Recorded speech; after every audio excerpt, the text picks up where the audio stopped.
Hi friends, இப்போ நான் இதை வச்சு இது விளாண்டுருக்கேன்ல, சாரி நான் ஓரமாக வச்சிடுறேன். நீங்கள் பாக்கியில் என்ன நினைப்பீங்க? ரோட்டோகாப்டர் அதை பற்றி நான் கடைசியில் சொல்கிறேன். இப்போது நம்ம பயோ மிமிக்ரி அப்படிங்கிறத பற்றி பார்க்க போகிறோம்.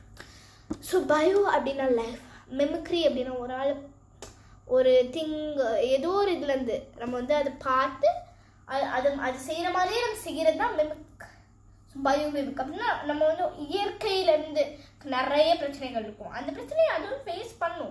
ஆனால் அந்த பிரச்சனைகளை அதுக்கு என்ன ஆகுனா அதனால அதனால ஃபேஸ் பண்ண முடியும். அந்த இதை இப்போ நமக்கு ஃப்ளை பண்ண முடியாது. ஆனால் அதுக்கு ஃப்ளை பண்ண வச்சு அதுக்கும் தெரியாது.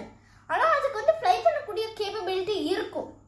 அதனால் ஃப்ளை பண்ணுற கேப்பபிலிட்டி இருக்காது. அதுக்கப்புறமாட்டி தான் நம்ம பேர்ட்ஸை பார்த்து ஃப்ளைட்ஸு அதெல்லாம் கண்டுபிடிச்சோம். ஆனால் நம்ம ஒரு ஆள் மட்டும் பறக்க முடியுமா? முடியாது. என்ன செஞ்சாலும் பறக்க முடியாது. ஸோ அந்த மாதிரி லியோனார்டோ டா வின்சி ஃபஸ்ட்டு அவருக்கு பறக்க ரொம்ப பிடிக்கும். அதனால அவர் ஃபேமஸ் பெயிண்டரும். அதனால அவர் என்ன செஞ்சார்னா, வானத்தில் பார்க்கல பறவைலாம் பறந்தது. அது எப்படி பறக்குதுன்னு பார்த்து அதை மாதிரி செய்யலாம், அது மாதிரி நம்ம ஏதாவது செஞ்சு நம்மளும் பறக்கலாம் அப்படின்னு ட்ரை பண்ணாரு. ஆனால் அது சக்ஸஸாக இல்லை. அதுக்கப்புறம் சில பேர் கண்டுபிடிச்சி எப்படி பறக்குதுன்னு இந்த ஏரோப்ளேன் அதெல்லாம் கண்டுபிடிச்சிட்டாங்க. ஸோ நம்ம புல்லட் ட்ரெயின், ஜப்பானில் உள்ள புல்லட் ட்ரெயின்லாம் பழைய காலத்தில் ரொம்ப டாப் அப்படின்னு ஒரு சத்தம் வச்சு, ஒரு டனல் இருக்குன்னா அது உள்ளே போகையில் அந்த ஏர் ப்ரெஷர் பண்ணுச்சு அதோட ஃப்ரண்ட்டு இதில். ஏன்னா பிளண்ட்டான ஒரு இது ஃபேஸ் மாதிரி அதுக்கு தந்துருந்தாங்க. ரெஞ்சு இருக்கு. அப்போது பில்ட் ஆகிக்கிட்டே இருந்தது. அதனால கொஞ்சம் ஸ்லோவாகவும் போச்சு.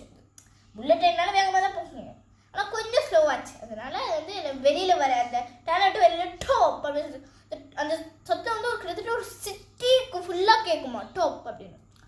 அதனால அவங்க என்ன செஞ்சாங்கன்னா, அது எல்லாருமே கம்ப்ளைண்ட் பண்ணிகிட்டே இருந்ததுனால அந்த இதோட சீஃப் என்ன செஞ்சாங்கன்னா, அவங்க ஒரு நல்ல பேர்டு வாட்சர். ஸோ அவங்க ஒரு குயிங்ஃபிஷரை பார்க்கல அதோட பீக்கை ஃபஸ்ட்டு உள்ளே விட்டு அப்படியே தண்ணி தெரிக்கவே அப்படியே டோப் அப்படிலாம் தெரிக்காது. எல்லாம் நம்மலாம் ஸ்விம்மிங் பூலுக்குள்ளே குதிக்க டோப் அப்படின்னு எல்லாமே தெரிக்கல. அது மாதிரி தெரிக்கவே இல்லை. அப்படியே ஸ்மூத்தாக அப்படியே லேசாக தான் இப்படி வந்தது, தவிர அப்படிலாம் வரலாம்.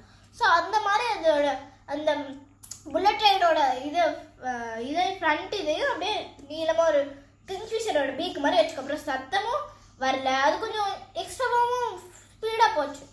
ஸோ இது அவங்களுக்கு ஒரு அட்வான்டேஜ் ஆச்சு.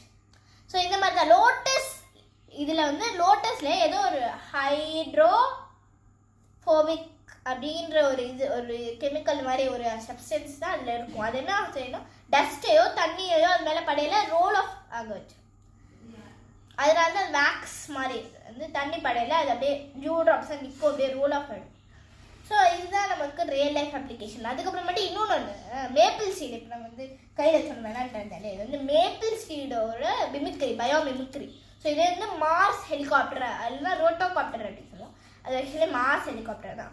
மார்ஸ் ஏர்த்தை விட அது லெஸ் டென்சிட்டியாக இருக்கிறதுனால அதில் நம்ம நார்மல் ஹெலிகாப்டர்லாம் விட முடியாது. அதுவும் ஹியூமன்ஸ் எல்லாம் ஃபஸ்ட்டு விடாமல் ரிஸ்கில், அதனால அது வெறும் கேமரா மட்டும் விடலாம் அப்படிங்கிறது. இது எப்படி லைட் வெயிட்டாக ஒரு ஹெலிகாப்டர் நம்ம விடுறது அப்படின்னு சொல்லிட்டு யோசிக்கல. இந்த மேப்பிள் சீடை பார்த்தாங்க. இந்த அழகாக இந்த மாதிரி சுற்றுச்சு, இந்த மாதிரி எழுந்திரிச்சு காட்டுறேன் பாருங்களேன். இங்கே ஒரு இதுக்கு இருக்கா, இது அப்படியே விடுறேன் சுற்றிக்கிட்டே வருதா. இந்த மாதிரி இது லைட் வெயிட்டும் கூட. ஒரு நடுவில் ஒரு வெயிட், இங்கே ஒரு வெயிட் மாதிரி வச்சுருக்கேன், பேப்பர் சும்மா ஃபோல்ட் பண்ணி. இதுதான் அதோட வெயிட் மாதிரி, மேப்பிள் சீடு மாதிரி. இந்த மேப்பிள் சீடுக்கு இருக்கிறதுக்கு லைட்டான உள்ள பிக்ஸ். இது விடையில என்ன ஆகுனா, இந்த காற்று இதை போய் அடித்து சுற்றும். இதில் எப்படி அடித்து இது சுற்றும். அது அந்த காற்று அது தள்ளி அப்படியே சுற்றிக்கிட்டே அது விழுந்துருது. கிராவிடேஷன் விழுந்து காற்றுனால சுற்றுது. So bye. உங்களுக்கு நான் சொன்னது எல்லாமே புரிஞ்சிருக்கும்னு நினைக்கிறேன். ஸோ நம்ம அடுத்த மாடியூலில் பார்க்கலாம், அதாவது அடுத்த கோர்ஸ் பார்க்கலாம். பாய்.